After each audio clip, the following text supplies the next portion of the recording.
ডিসেম্বরের মধ্যে নির্বাচনের সব প্রস্তুতি নিতে আইনশৃঙ্খলা বাহিনীকে নির্দেশ দিয়েছেন প্রধান উপদেষ্টা।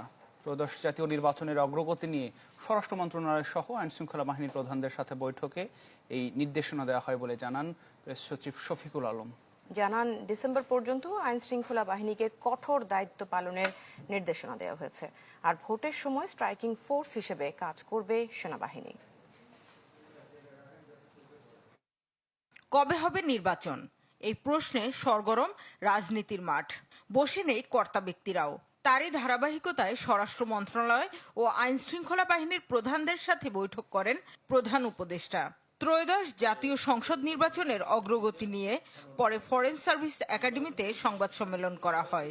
একটা প্রকৃত নির্বাচন এ সময় প্রেস সচিব বলেন, এই ডিসেম্বরের মধ্যেই নির্বাচন প্রস্তুতি শেষ করার নির্দেশনা দেয়া হয়। সেভাবেই সবাইকে কাজ করতে বলা হয়েছে। নির্বাচনকে সামনে রেখে আপনি জানেন অনেক পায়তারা হয় যে এটাকে আইন শৃঙ্খলা পরিস্থিতি যাতে ডিটোরিয়েট করে সেই বিষয়ে অনেক পায়তারা থাকে। তো উনি আজকে নির্দেশ দিয়েছেন যে আইন শৃঙ্খলা বাহিনী যাতে কঠোরভাবে আইন প্রয়োগ করে। আইন শৃঙ্খলা বাহিনীতে সদস্য কম থাকলে জরুরি ভিত্তিতে জনবল নিয়োগ ও প্রশিক্ষণ নিয়েও আলোচনা হয়।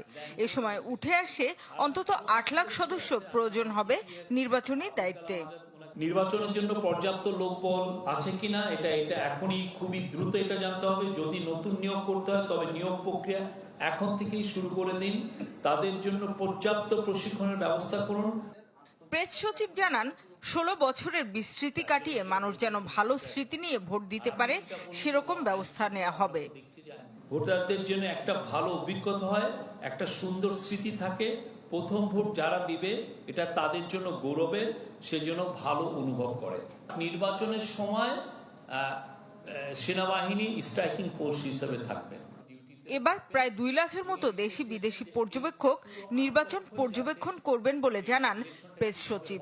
শান্তিপূর্ণভাবে ইলেকশনটা যাতে হয়।